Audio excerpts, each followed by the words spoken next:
안녕하세요. 책 읽는 은하수입니다. 오늘 소개해드릴 책은 나는 단순하게 살기로 했다입니다. 지은이 사사키 후미오, 옮기니 김윤경, 비즈니스 북스에서 펴냈습니다. 물건을 버린 후 찾아온 12가지 놀라운 인생의 변화라는 부제가 있습니다.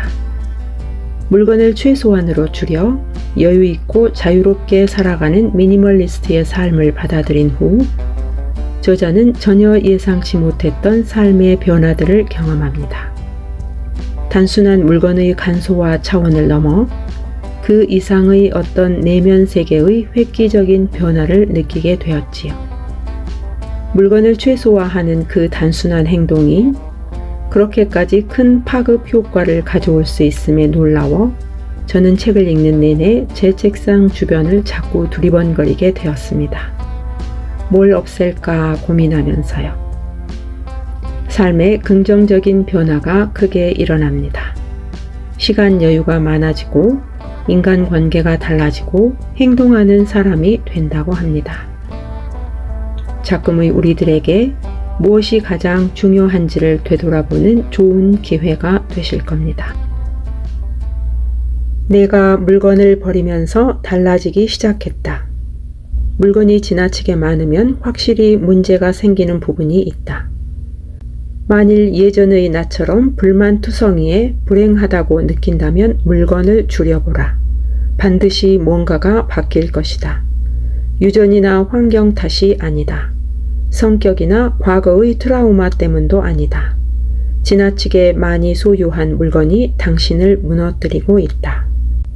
내가 생각하는 미니멀리스트는 자신에게 정말로 필요한 물건이 무엇인지 알고 있는 사람이다. 남의 시선을 의식하며 물건을 갖고 싶어하는 사람이 아니라 무엇이 소중한지를 알고 그 외의 물건을 과감히 줄이는 사람이다. 무엇이 필요하고 무엇이 소중한지는 사람마다 다르다. 미니멀리즘의 정답은 없다. 오늘날 우리는 첨단 기술의 눈부신 발달 덕분에 물건을 소유하지 않고도 지낼 수 있게 되었다. 미니멀리스트가 탄생한 배경을 이야기할 때 스마트폰의 발명을 빼놓을 수 없다. 아무리 물건이 적은 사람도 마지막까지 남겨둘 물건은 아마 스마트폰일 것이다. 이것만 있으면 대부분의 일이 가능하기 때문이다.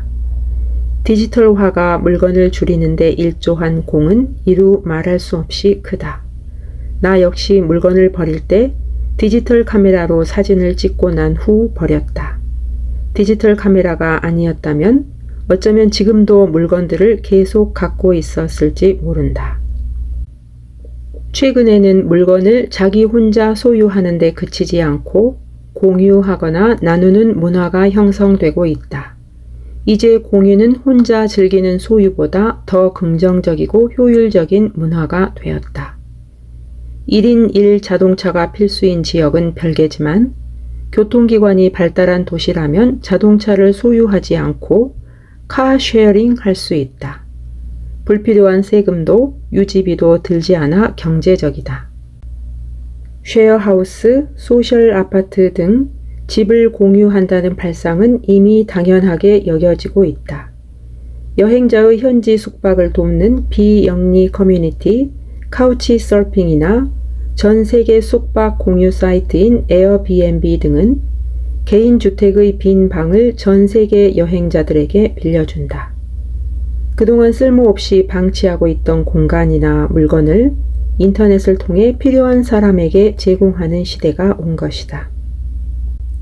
본래 인간은 사회적인 동물이다. 즉 무리를 지어 행동하는 동물이다. 커다란 맹수와 비교하면 힘이 엄청나게 센 것도 아니고 날카로운 발톱이나 이빨을 갖고 있는 것도 아니기에 생존하기 위해서는 집단을 이루어야만 했다. 선사시대의 거대한 매머들을 혼자서 때려잡은 인간은 없었을 것이다. 조금이라도 오래 살아남으려면 무리를 지어 살아야 했다. 그런 사회적인 동물이기에 인간은 무리에서 떨어지면 고독 애플리케이션이 가동된다. 사실 고독이란 감정은 우리가 혼자 있을 때 무리 안으로 돌아오세요. 누군가와 연결되어 있어야 합니다 라고 명령하는 경보장치와 같다. 이 고독 애플리케이션은 아무리 오래 꾹 누르고 있어도 삭제되지 않는다. 어떤 조작도 가능하지 않도록 설치되어 있어 삭제하고 싶어도 삭제할 수 없다. 개는 오랜 시간 동안 혼자 두면 계속 짖거나 안절부절 못하며 주변을 돌아다닌다. 오랫동안 고독하게 있던 개는 우울증에 걸리기도 한다는 사실은 이미 잘 알려져 있다. 아쉽게도 인간은 혼자 두면 불안해서 안절부절 못하는 개에 가깝다. 인간은 사회적인 동물, 무리지어 행동하는 동물이기에 고독을 느낀다. 외롭게 지내는 사람들만이 고독을 느끼는 게 아니라 사람이면 누구나 고독이라는 과제를 끌어안고 살아간다. 얼핏 보기에는 동료와 잘 지내고 있어도 화목한 가정에서 자랐어도 고독하지 않은 사람은 없다. 우연한 순간의 고독은 살며시 다가온다. 자신이 고독하다고 고민하는 사람이 많지만 그다지 신경 쓰지 않아도 된다. 고독 애플리케이션을 삭제할 수 있는 사람은 없기 때문이다. 게다가 이 애플리케이션은 제멋대로 시동이 걸리는 탓에 누구나 자주 고독에 시달린다. 무리를 이루어 사회 속에서 생활해야만 하는 인간. 그렇게 살기 위해서는 무리나 사회를 위해 그만한 가치가 있어야 한다. 그래서 타인에게 인정받아야만 스스로 가치가 있다고 생각하며 살아갈 수 있다. 우울증에 빠지거나 자살에 이르는 원인은 대개 자신에게 가치가 없다고 믿어버리는 데 있다. 물건의 쓰임새보다 자신의 가치를 알리려는 목적에 지나치게 집중하면 물건이 너무 많아지는 문제가 생긴다. 물건을 자신의 내면을 보이기 위한 수단으로 삼으면 물건은 점점 늘어만 간다. 물건이 많아질수록 내면을 쉽게 알릴 수 있기 때문에 당연한 현상이다. 하지만 그럴수록 물건은 자신의 가치를 알리려는 목적을 달성하지 못한다. 목적을 달성하기 위한 수단이 아니라 목적 자체로 둔갑해 버리기 때문이다. 즉, 물건이 자기 자신이 된다. 물건이 곧 나라고 착각하는 것이다. 그러면 물건은 한층 더 늘어날 수밖에 없다. 물건은 나이므로 물건을 늘리는 일은 나를 늘리는 일이 된다.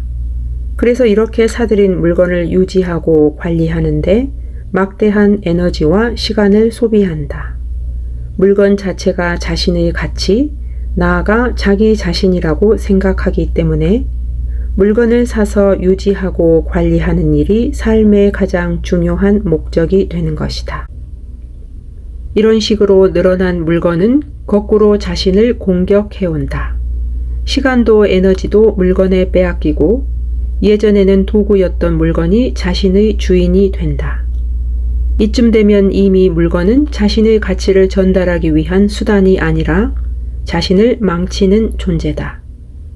자신을 망칠 정도로 늘어난 물건, 에너지와 시간을 빨아들이는 괴물이 된 물건, 도구가 아니라 주인 행세를 하는 물건, 악착같이 일해서 평생을 바치게 하는 물건, 물건을 둘러싸고 사람들이 다투는 이상한 현상마저 일어난다.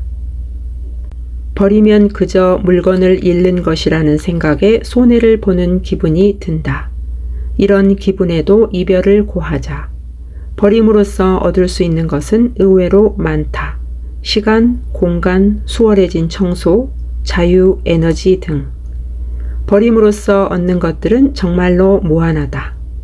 버릴 때는 잃는 물건보다 얻는 것에 더 집중하라.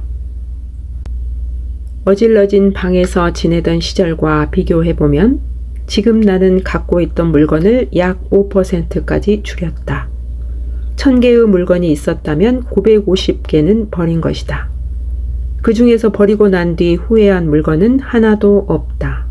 있었다고 해도 전혀 기억이 나지 않을 정도의 작은 것이다. 마음속 깊은 곳에서 버리지 말 걸 그랬어 하고 잠자리에서 이를 바드득 갈며 후회한 물건은 정말이지 하나도 없다. 1년간 사용하지 않은 물건은 버려라. 이는 물건을 줄이기 위한 철칙이다. 그리고 사용할 예정이 없는 물건도 버려라. 올해 겨울에도 반드시 사용할 담요를 버릴 필요는 없다. 매년 입고 있는 다운 재킷을 버릴 필요도 없다. 내년 여름에 입을 수영복 또한 버리지 않아도 된다. 하지만 1년 4계절 동안 사용하지 않았던 물건은 앞으로도 필요 없는 물건이다. 1년 동안 사용하지 않고도 지낼 수 있었던 물건은 내년에도 그 물건 없이 아무런 문제 없이 지낼 수 있다. 1년에 한 번도 쓸 일이 없는 물건을 곁에 둘 필요는 없다. 수납과 정리 기술에 의지하기보다는 먼저 물건의 수를 줄여야 한다. 물건의 수가 줄어들면 어질러지는 일 자체가 줄어든다. 내 방에는 물건이 거의 없기 때문에 이제 어질러지는 일 자체가 일어나지 않는다. 어질러진다는 개념이 아예 없는 상태다. 데드 스페이스를 살리지 마라. 10,000원 지하철을 타면 숨쉬기가 곤란하듯이 온갖 테크닉을 이용해 쑤셔 넣은 물건들은 보기만 해도 숨이 막힌다. 아무것도 없는 빈 공간, 죽은 공간이야말로 마음을 편안하게 하고 생기가 넘치게 한다. 물건을 버리는데 중요한 핵심은 지금 자신에게 필요한지 아닌지를 분별하는 것이다. 언젠가라는 미래를 위해 물건을 보관해 놓아도 거의 쓸모없는 것처럼 예전에라는 과거에 집착하면 물건은 끝도 없이 늘어날 뿐이다. 과거에 필요했던 물건과 깔끔하게 인연을 끊지 않으면 가장 중요한 지금은 늘 무시되고 만다. 과거의 물건과 마주하는 일은 과거의 자신과 마주하는 일이기도 하다. 물론 지금의 자신이 가장 마음에 든다면 그것으로도 좋다. 하지만 뭔가 달라지고 싶다면 지금 꼭 필요한 물건만 곁에 두자. 영원히 오지 않을 언젠가를 버려라. 버릴까 말까 망설이는 물건이 있을 때는 임시로 버려보는 것도 효과적이다. 미니멀리스트들 사이에서도 자주 사용되는 기술인데 버리려고 생각한 물건을 모아서 상자나 바구니 속에 넣어두거나 벽장 속에 감춰두는 방법이다. 이때 중요한 점은 평소에 놓여있는 장소와는 다른 곳에 두어야 한다. 쓰레기 봉투에 넣어서 버리기 직전의 상태를 만들어도 좋다. 쓰레기 봉투에 넣는다고 해서 꼭 버려야 하는 것은 아니다. 한 가지를 사면 한 가지를 줄여라. 이 역시 버리기의 왕도다. 인아웃 법칙이라고도 부른다. 뭔가를 사고 싶다면 우선 한 가지를 버린다. 예를 들면 옷걸이의 수를 결정하는 방법도 있다. 우선 옷걸이의 수를 정해 놓는다. 그러면 새 옷을 사도 낡은 옷을 버려야 하므로 그 수 이상으로 옷이 늘어나지 않는 이치다. 물건을 줄이는 과정에서도 새로 필요한 물건은 생긴다. 물건이 너무 많은 경우에는 하나를 사면 2개나 3개를 줄이는 일부터 시작하는 것이 좋다. 물건이 줄어들어 안정된 후에는 1개를 사면 1개 줄인다는 규칙을 세우고 그 이상 물건이 늘어나지 않게 한다. 단, 지우개를 하나 버렸는데 전자레인지를 한 대 사겠다는 발상은 균형이 맞지 않는다. 가지고 있는 물건의 가치는 대부분 자신만이 알 수 있다. 따라서 물건은 기억해주는 주인을 잃을 때 가치도 함께 잃는다. 아무리 비싸고 멋진 물건이라도 자기 외에는 진짜 가치를 알지 못하기 때문에 다른 사람들의 눈에는 별로 가치가 없는 잡동사니로 보이기도 한다. 상당히 많은 물건을 처분하고서 깨달았다. 이제 만에 하나 내게 무슨 일이 생겨도 남에게 폐를 끼칠 일은 별로 없다는 사실을. 심란하고 슬픈 상상이긴 하지만 그때 느낀 감정은 자유였다. 더욱 행동력이 좋아질 것 같아 힘이 솟았다. 최근 뇌과학 연구에 따르면 아무것도 하지 않고 멍하니 있을 때만 작동하는 뇌 활동인 디폴트 모드 네트워크가 존재한다고 한다. 생각을 하거나 뭔가 작업을 하고 있을 때는 작동하지 않고 멍하니 있을 때만 활동하는 뇌의 영역이 있다는 것이다. 이 활동은 자기 인식, 소재 의식, 그리고 기억을 위해 사용된다고 한다. 쉽게 말하면 자신에 대해 객관적으로 생각할 수 있는 기능이다. 아무것도 하지 않고 느긋하게 늘어져 있는 시간은 그저 헛된 시간이 아니라 자신을 새롭게 돌아보는 귀중한 시간이다. 해변에 앉아 파도 소리를 들으며 하염없이 모닥불을 바라보는 시간, 그런 시간이 우리에겐 필요하다. 시간은 부자에게도 가난한 자에게도 하루 24시간 공평하게 주어진다. 따라서 시간을 느긋하게 사용하는 일은 궁극의 사치이기도 하다. 지나치게 바쁘면 아무리 멋진 일도 즐길 수 없다. 너무 바쁘면 사랑하는 연인과 함께 있어도 안절부절 못한다. 루브르 박물관을 15분 만에 본다면 운동은 될지 몰라도 작품을 제대로 즐길 수 없다. 물건을 최소한으로 줄이면 확실히 시간이 늘어난다. 물건에 빼앗기던 시간을 되찾을 수 있다. 행복을 밑에서 받쳐주는 것은 시간의 여유다.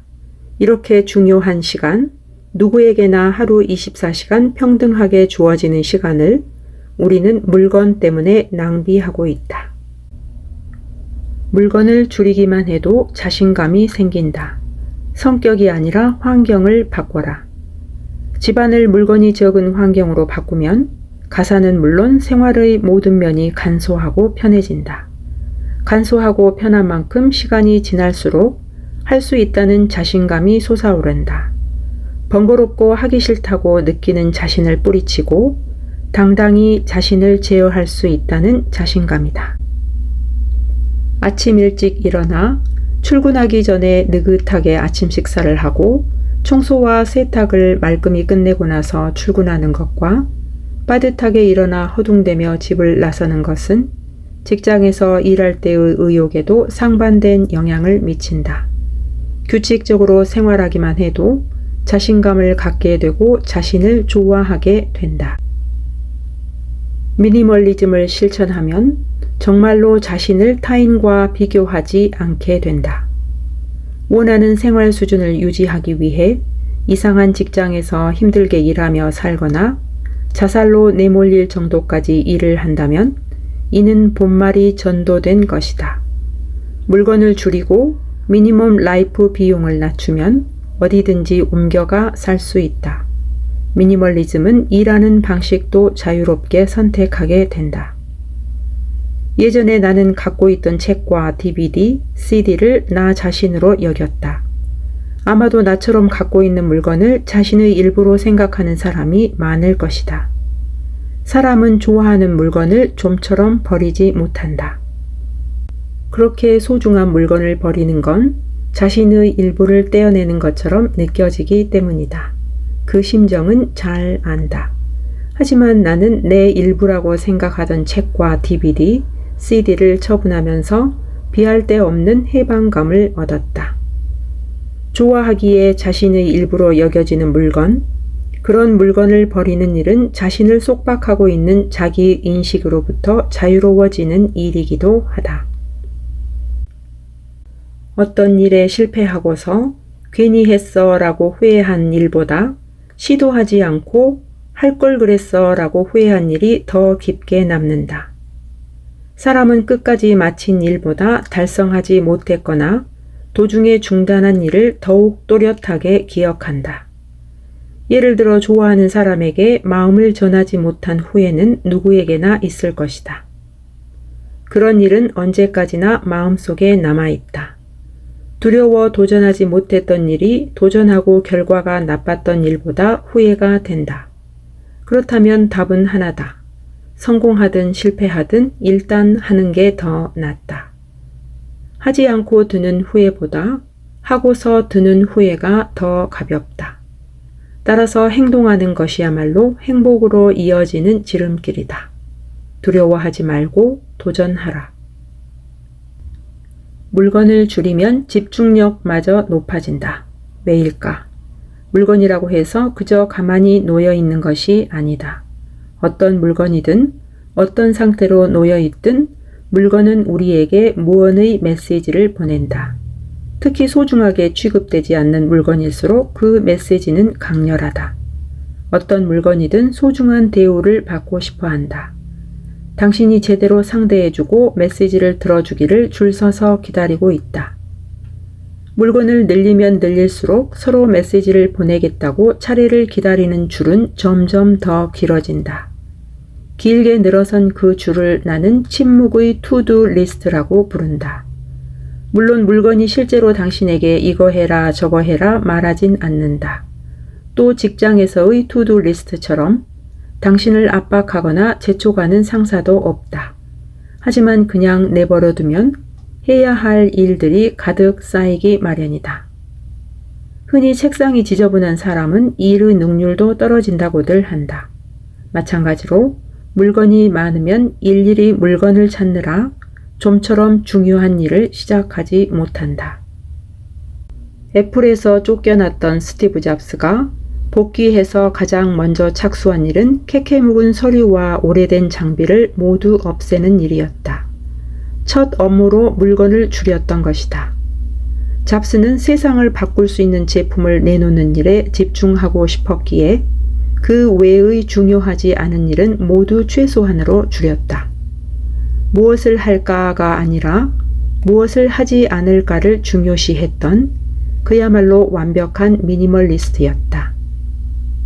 미니멀리스트들 중에는 명상이나 좌선, 요가를 습관으로 하고 있는 사람이 많다. 생각해보면 무척 자연스러운 일이다.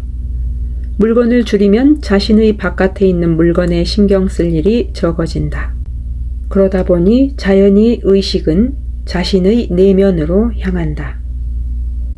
물건이 많으면 평소 집안일에 들이는 에너지가 너무 크다.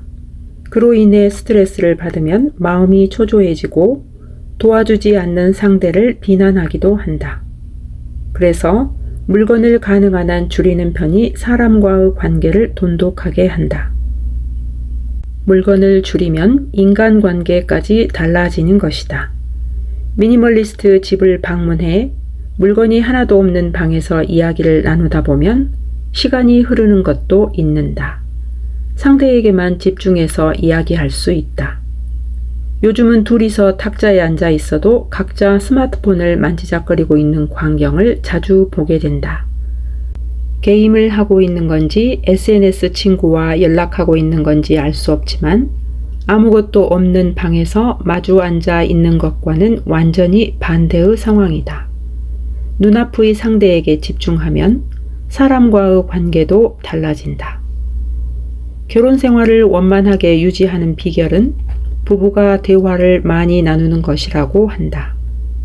사이좋게 잘 지내는 부부는 그렇지 않은 부부보다 일주일에 5시간은 더 많이 이야기한다는 연구 결과가 있다.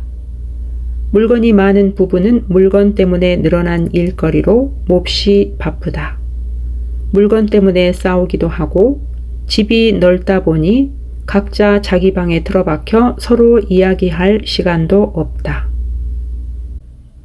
영화 인투 더 와일드는 유복한 가정에서 자라 우수한 성적으로 대학을 졸업한 젊은이가 물질 만능주의를 부정하고 모든 인간관계를 끊고서 혼자 알래스카로 떠나 야생의 생활을 영위한다는 실화를 바탕으로 하고 있다. 주인공은 비극적인 최후를 맞이한다. 행복이 현실이 되는 것은 그것을 누군가와 함께 나누었을 때다라는 말을 남기고 물건이나 물질주의와는 떨어질 수 있어도 혼자서는 살아갈 수 없다는 교훈을 영화의 모델이었던 크리스토퍼 맥캔들리스는 몸소 가르쳐 주었다. 행복한 사람일수록 오래 산다. 장수하는 사람들을 조사해보면 거의 예외 없이 풍요로운 인간관계를 구축하고 있다. 물론 친구가 100명이나 되지 않아도 상관없다. 가족이 없는 사람도 있다. 그래도 가까이 사는 사람들과 인연을 맺고 곁에 소중한 친구가 있다면 행복한 삶이라고 수많은 연구 결과가 말해주고 있다. 여기까지 하고 낭독을 마치겠습니다. 끝까지 함께 해주셔서 감사합니다.